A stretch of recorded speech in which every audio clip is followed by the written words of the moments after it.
あ、回ってるじゃん。言ってよ。皆さん、こんにちは、時丸です。今日は私が買わない10のものというテーマでお送りしていきたいと思います。ラジオ感覚でお楽しみください。はい、ということで土曜の夕暮れ、いかがお過ごしでしょうか。私は、いろんな運動をちょっと終えて、結構ね、体にダメージが今日はあります。そんな中、これを回してます。で、ちょっとお知らせなんですけど、明日ですね、昼ぐらいに YouTube でライブ配信しようと思ってます。で、ありがたいことに登録者が1万人突破しまして、で、それでですね、ちょっと記念としてやってみようかなと思ってます。で、いつもはメンバー限定でやってるんですけど、今回はオープンにしてですね、見れるようにしますので、ぜひご参加いただけると嬉しいです。はい、ということで、本当にね、見てくださってる方ありがとうございます。なんかね、気づけばって感じですね。去年の頭ぐらいはまだ多分1000人ぐらいだったと思うんですけど、あっという間にっていう感じで、で、なんか登録者がミニマルじゃなくなったっていうね、コメントいただいたりもしてるんですけど、そうですね、なんかあんまり冗談言えなくなってきたなっていうか、なんかこのチャンネルがコントでありネタであるってことをね、なかなかその初見の人がわかんないんですよね。私があまりにも真面目な顔をして冗談を言ってるから。それが冗談なのか本気なのかっていうことで、そこがね、ちょっとね、悩み。だからなんかあんまりマスに寄りたくないんだけども、なんか、ちょっと YouTube に飲まれてる自分がいるのかもしれないね。で、僕小学校の何年生だったかな、低学年の頃、9歳ぐらいの頃に、担任の先生からいきなり、君はブラックユーモアがあるねって言われたことがあるんですよ。で、そんな低学年でブラックユーモアって何かわかるわけないじゃないですか。で、そこからしばらくして気づくんですけど、なんか、ブラックユーモアがあったみたいです。もう本当に子供の頃からね。だからその頃からなんかおかしなことを言ってたんでしょうね、ずっとね。それをね、今もずっと続けてるっていう感じなのかもしれません。ということで本題に入るんですけど、今日ね、10個、自分が買わないもの、を紹介します。なんかミニマリストとしてっていうよりかは、時丸田中がって感じにはなると思うんですけど、で、皆さんはどんなものを買わないようにしていますか？この問いかけもね、ちょっとおかしいと思うんですけどね。大体買うでしょっていうところなんですけど、でも、買わないものを決めてる人ってなかなかいないと思うんですよね。で、それに照らし合わせて、ちょっとね、無駄な買い物が多いな、みたいな人は、参考になればと思います。本当に必要なものだけでね、生きると、買い物の時間とか、そのお金の出費とかもどんどん減ってくるんで、無駄なものなくなってね、楽になってくるんで、メリットしかありません。それでは一つ目。デザイン性だけの服ですね。はい、これです。で、ご覧の通りっていうか、僕が持ってる服は大体もうアウトドア系のアイテムで、もう仕事でも着れるし、アウトドアでも着れるし、普通の日常生活でも着れるみたいな、そういうものを選ぶようにしています。だからつまり機能性っていうのかな。そっち系になってますね、最近ね。で、結構若い頃っていうか、もっとね、20代の頃とかはやっぱ服買ってたんですよ、好きで。で、そういう仕事をしてたっていうのもあったりして、写真を撮ってたりしたんで、なんかそういうファッション系のブランドとか、なんかデザイン性だけがね、本当に優れてるような服をね、よく買ってました。で、なんかやっぱり山入るようになってから、なんかいろいろ気づいたんですよね。やっぱり自分にとって快適な服を着る方が、気持ちいいなっていう。やっぱ服っていうのは一回着るともう一日中それを着ているわけで、それですごく過ごす時間が長いんですよね。だからそこがちょっと何か不快なところがあると、それがずっと一日中続いてしまうっていうことが起きるので、やっぱりどうしても快適になるっていう。だからなんか近所を歩いてるおじいちゃんとかにやっぱり気づきっていうかインスピレーションがあってね、やっぱ上下ジャージとかのね、方いるじゃないですか。あとは大学生、美大生の大学生とか、なんか上下ジャージで過ごすのがいかに楽かってこと。それはなんか年を重ねれば重ねるほど分かってきますね、なんかね。で、それがだらしないとかね、そういう話もあるんですけど、見方もあるとは思うんですけど、とにかくね、機能性を重視しています。で、またエクストリームにその数をミニマルにすると、どうしてもね、着回しの問題とか出てくるんですよね。で、僕なんかもうずっと同じ服着てるんで、どうしてもデザイン性よりかは機能的なアイテムを選ぶことになっています。なのでデザインだけの服みたいなものは買わないようにしています。続いて二つ目です。セール品やお得感で買うものですね。いや、セールで買った方がいいじゃないか、安いじゃないか、お得じゃないかって思うんですけど、やっぱりセールっていうのは服のサイクル、売り方として、季節の終わりぐらいに来ますよね、大体ね。いきなりセールするみたいなブランドも最近増えたりはしてるんですけど、大体その季節の終わりにセールして、そこで買ってもらう。いわゆる在庫処分的なところがあるんで、あとはもう最近、ものすごいそのセールの嵐みたいなところがあるじゃないですか。ネットショップ系のね、プラットフォームね、とかで、いろんなハロウィンイベントがあったら、クリスマスイベントがあって、正月の安売りみたいなのがあって、セール。もうずっとセールが続いていく感じなんで、そのタイミングで何かないかなっていう探して買ってしまうっていうことが起きると思いますね。で、どういうことに気をつけてるかというと、やっぱり自分は買いたいと思った時に買うようにしてます。服に関してもそうで、自分が着たいと思った時に着る。だから、寒くなる、例えばジャケットとかね、この間も買いましたけど、ジャケットを買うときに、大体でもジャケットってその夏ぐらいから発売され始めるじゃないですか。冬のね、今年のジャケット、今年のアウターみたいな、アウター特集とかね、よくあるじゃないですか。ああいうのも、夏なんですよね、結局ね。発売される時期に買っても、それは着れないんですよね、暑くて。だからやっぱり自分が寒くなって本当に限界まで達した時に買うようにしてます。なんかそういう時の方が満足感が高いんですよね。買い物の。なんか自分が欲しいものを本当に今必要な時に買って、で、もう今日から使っていくみたいな方が、買い物の満足感も高いし、で、やっぱりそれだけ選ぶことに対して集中することになるんで、間違いが少なくなりますね。そんなこともあって、なんかそのセールのタイミングとか、つまりその販売者のタイミングに惑わされないっていうのかな。そういう感じだと思います。で、あとはやっぱりセールのメルマガとかね、いろんなプロモーションの DM とかものすごく来ると思うので、そういうふうにショップからのね、メルマガみたいなものを購読しないようにすると、なんか季節とか時期を間違って買うっていうことを防ぐことができます。だから自分の欲しいタイミングで買うっていうことに気をつけてますね。三つ目は家電ですね。はい。で、今私の部屋にあるのが、洗濯機と炊飯器です。で、厳密には冷蔵庫もあるんですけど、冷蔵庫はもう部屋に備え付けのものなので、僕のものではない感じです。なんで二つですね。あとドライヤー含めたら、細かなドライヤー含めたら三つにはなるんですけど、なんでそんなもんです。なんで、電子レンジとかオーブンとか食洗機とか乾燥機とかもないし、それは自分が一人暮らしっていうこともあるんですけど、もう洗うものなんてね、全然ないようなものなんでね。ただね、昔はやっぱりその家電っていうと、スピーカーとか結構ね、買ってたんですよ。やっぱ音楽も好きだし、そういう風な楽器もやってたので、その楽器用のスピーカーをいわゆるアンプですよね。アンプをそのまま自分のスピーカーにして、そこから音楽を流すと。だからそれに適したようなスピーカーを常に探していたりとか、なんかいろんな家電をね、買ってる時期もありました。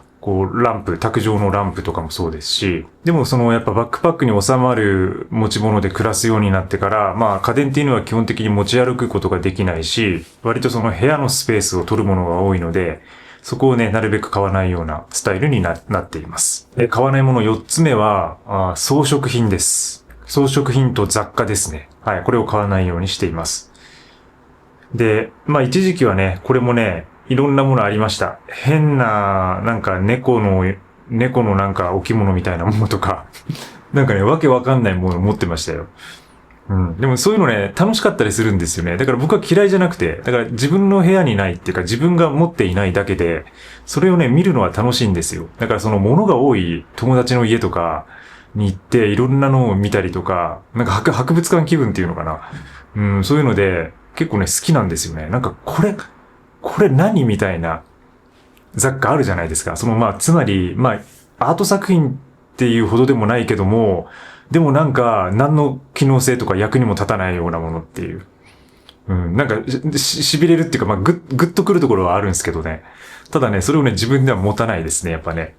それはやっぱり、掃除の手間がかかるのと、やっぱ埃被って、結構毎回はたいたりとかしなくちゃいけなくなるし。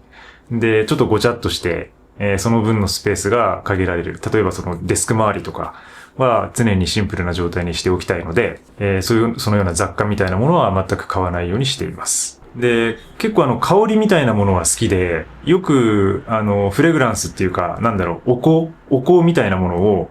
焚いてる時期もありましたね。なんか古着屋さんで焚いてるやつとか、結構インドの割とその強いエスニックな感じの匂いとか、そういうものを焚いてる時期はあって、そうなると、でもその時はそのスティックタイプの線香だけを買って、そこで焚くみたいな感じなんですけど、なんか受け皿とかあんまやってなかったですけど、そういうものを一時期使ってたりとか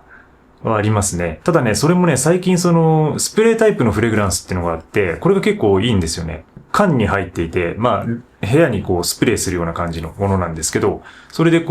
りを楽しめるっていう風なやつで、それはね、結構手間もかからなくて、で、なんていうかな、煙の目に染みるみたいな感じも少ないので、なんでそういうのたまに使ったりしてますね。なんか雑貨とか、ちょっと楽しみに使うようなものって、僕の場合はそれくらいですかね。はい。買わないもの、5つ目は、使い捨てのアイテムです。はい。これはもう主に、やっぱりお箸とか、皿ですね。紙コップとか紙皿みたいなもの。そういうものは一切買いません。で、私はスポークっていうね、スプーンとフォークが一体化したような小さな、なんかおもちゃみたいなスプーンと、あとはお箸ですね。一膳の、一組のお箸を使っています。で、それをですね、外に行くときとか、例えば山の中で食事をするときとかもそれを持って行ってますね。なので、外でもそういう割り箸とかはなるべく使わないようにしています。どうしてもやっぱりなんかいただいたお弁当についてきたりとか、あるいは忘れてしまって、なんか、スーパーとかコンビニでついでにね、お箸をもらうみたいなことは、たまにはあるんですけど、なんか積極的にはそういうふうな紙コップとか、紙皿みたいなものは買わないようにしています。やっぱり環境的な部分もありますね。それはね。今一番、環境汚染みたいなところ、プラスチックっていうのは割と大きな問題なので、そこを考えたりもしてはいるんですけど、やっぱり細かい出費っていうのかな。意外と紙皿とか紙コップもね、結構値段するので、それを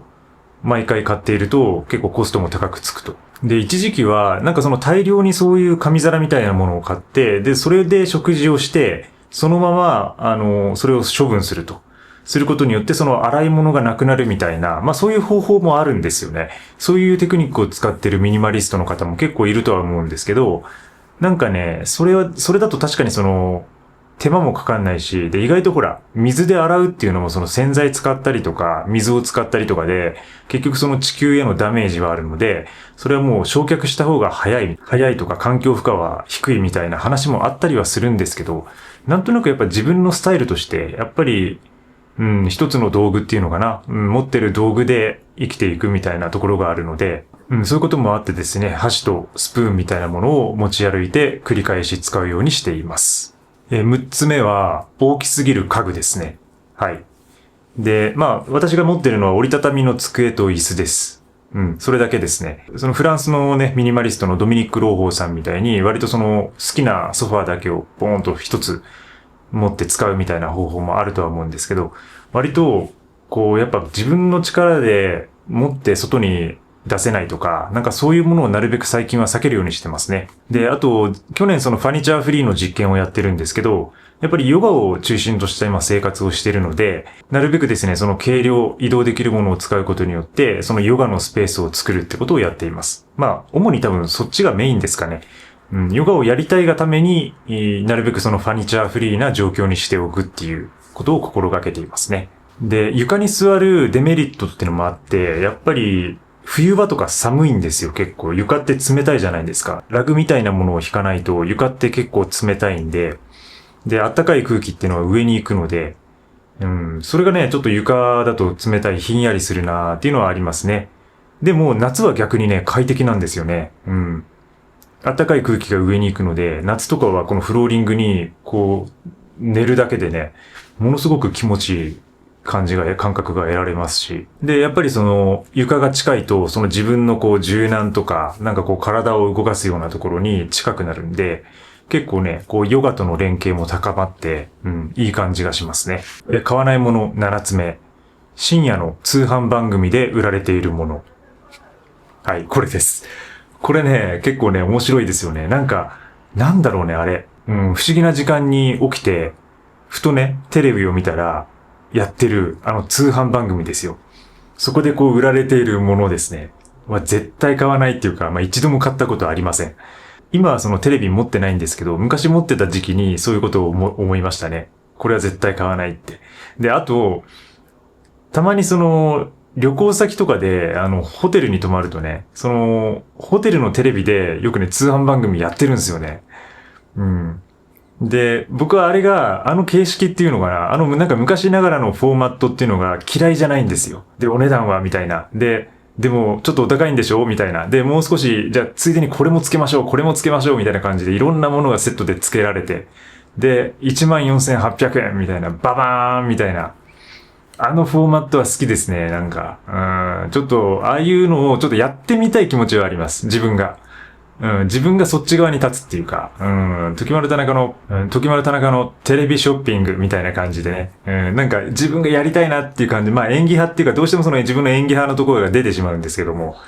ただそこで売ってるものは買わないっていうことです。はい。まあ理由としてはやっぱりあれって人をね、なんか物を買わせるような構造になってるんですよね。うまいことね。で、どうしても割引価格とか、お得なセットとかみたいなものがあって、で、しかも電話今すぐですみたいな感じじゃないですか。で、電話して、もうすぐ注文できるみたいな感じなんで、なんていうかな、クロージングが早いし、だから売り方のテクニックとしてはすごいなと思うんですけど、ただね、それに乗らないってことです。乗ることによって、本当はね、まあネットとかで他のお店とかで全然同じようなクオリティのものが、安く手に入ったりもすると思うので、そういうところをちゃんと比較してね、ゆっくり落ち着いて買い物をした方がいいと思います。8つ目は、キッチン用品ですね。はい。キッチン用品はもうほとんど買いません。今使ってるのはエバニューのチタンクッカーで 400FD って言うんですけど、これくらいの小さな、まあ過去に何度か紹介しているクッカーですね。それだけを使ってます。で、例えばパンケーキを作るための泡立て器とか、長い菜箸とか、なんかあとヘラとか、マドラーとか、なんかそういうものは持ってないですね。あとレードルとか、パスタを掴むやつとか。で、これもですね、過去に、割と広い設備のキッチンがついてる家に住んでる時は、使ってましたね、結構。でもその時も最小限にしてましたね。パスタの、掴むものとレードルぐらいにしてたかな、その時は。なんか箸で掴めないこともないんだけど、やっぱりやった方が早いんですよね。で、その代わり、水を切るザルを省くとか、なんかそういう工夫をしながらやっていました。で、結構そういうキッチンアイテムみたいなものっていうのは、細々として重複しやすいんですよね。なんか多分皆さんも経験ないですかね。なんか、同じものが2つあるみたいな。缶切りないと思って、もう一回買って、その缶切りがそのまま2つあるとか。あとキッチンバサミとかね。キッチンバサミとかもなんか何個もあるみたいなね。小学校の家庭科室みたいになってたりとかね。そういうことも起こり得るんで、なるべくシンプルにしておくって感じ。で、それのエクストリームなスタイルっていうのが私がやっている、もう一つの鍋というよりもマグカップに近いようなサイズのもの、カップで生きるっていうことですね。そこにたどり着きましたね。はい。で、これもう去年からやってて、その前はちょっと一回り大きなサイズのものを使ってたんですけど、もう一つ小さくして、それで生きられることがもう分かったので、もうしばらくこのスタイルでいくと思います。私が買わないもの9個目。まあ、これ買わないっていうのか分かんないですけど、9個目はサブスクリプションです。はい。いわゆるサブスクですね。はい。これもですね、まあ、自分にとって必要なものだけを絞って、サブスクするようにしています。で、さらにそれを全部リスト化していて、毎月見直すようにしています。で、まあ僕の場合はやっぱり、その写真とか映像関係のクラウドサービスとか編集ソフトとか、あとはその文章を書くためのツールみたいなものがあるんですけど、そういうものは必要なので、サブスクしています。まあ、つまり事業経費みたいなものですね。自分の仕事の経費として、使うものが多いです。で、ネットフリックスとかそういうオンデマンドのなんかビデオストリーミングサービスみたいなものに関しては、自分が見たい時に登録して、で、大体見たい作品が終わったら1回は解約するようにしていますね。この間もネットフリックス結構年末年始に見まくったんですけど、ドラマを一気見したんですけど。で、それを大体見たいなって思うものを見たら、もう解約して、次は購読しないと。で、またね、新しいものが出てきたら、自分が見たいものが出てきたら、その時に契約をするっていう風にしています。で、一度契約して、またそれがね、次の月に使うみたいになってもいいと思うんですよ。で、なんか解約して、また次の日に次の月にね、その新しい作品が出てきて見たいなって思ったらまた契約してもいいと思うんですよね。ただ、それをやっぱりその習慣づけるっていうのかな。毎月自分がどういうサブスクにお金を使ってるのかっていうものを把握するだけで、全然その変わってきますね。やっぱりこう知らず知らずにずっとね、払い続けているみたいなものって結構あると思うので、そこはですね、やっぱこう、月に1回ぐらいは見直してみるのがいいんじゃないかなと思ってます。じゃあ最後10個目なんですけど、いつか使うかもと思って買うものですね。はい。で、これ私はちょっと物を減らしすぎて、エクストリームに。で、なんか、いい例が思いつかないんですけど、なんか、いつか使うかもなと思って、買っているものってありませんかね？ちょっとね、例が思いつかないんだよね。本当に何もないんで。うん。そうですね。なんだろうな。例えば、ノコギリとかかな。出てくる例がね、ちょっとなんか申し訳ないですけど、なんか例えばその DIY みたいなものを自分でこう一回やった時に買って、で、それでなんか自分の作業テーブルみたいなものを作って、よし、できたぞってなって、で、そこで買った道具、例えばそのノコギリとかハンマーとかいろんなものを揃えるじゃないですか。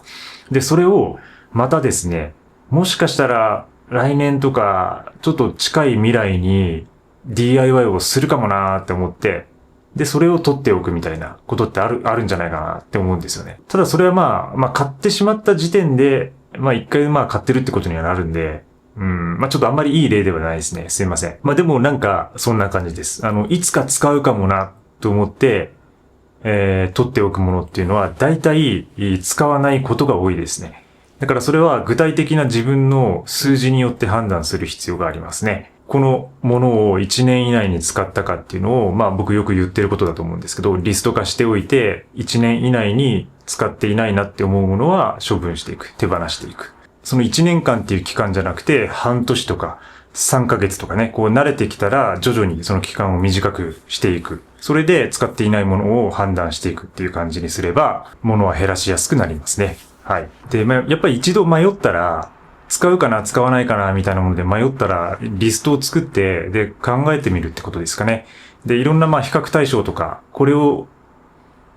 使うんだったら、例えばこれで代用できるかもしれないみたいなものが出てくることもあるので、一度書き出してですね、見るのもおすすめです。はい。以上ね、私が買わない10のものを紹介してきました。で、やっぱ物を買わないことによって、まず時間が増えます。メリットとしては。で、買い物の時間もそうだし、物を管理する時間も減りますね。で、やっぱこう買い物に使う時間って結構ね、時間かかってると思うんですよね。それはこうお店にショッピングして買うっていうのももちろんその往復の時間とかいろんな時間がかかるわけですけども、今オンラインで買えるから楽だと思っていても、そのオンラインで買う時でさえも結構いろんなね、こうリサーチとか調べたりとか、この商品どういうものなんだろうっていろいろこうブログ読んだりとか、例えば、そういう感じで、ものすごくやっぱり一つのものを買うっていうのは時間と労力がかかると思います。あとはもう買わないことによってそのお金が貯まるっていうことはありますね、本当に。これはもうそのままで、その出費分がね、出ていくはずのお金が出ていかないってことだから、もう自動的にお金は貯まるようになります。で、もう一つはやっぱり心が軽くなるっていうところで、これは本当にこう自分が好きなものだけに囲まれていて、あるいはその少ないもので暮らすっていうことが、本当にそのストレスの軽減になるってことですね。ストレスを軽減して、で、ものすごく心が軽くなる感じになります。はい。なのでね、よりね、生活をシンプルにしたいって方は、自分が何を買わないのかっていうのを一度考えてみるのはいかがでしょうか。はい。今日も最後までご視聴いただきありがとうございます。明日ぜひライブ参加できる方は、参加してみてください。それではまた次回の放送で。バイバイ。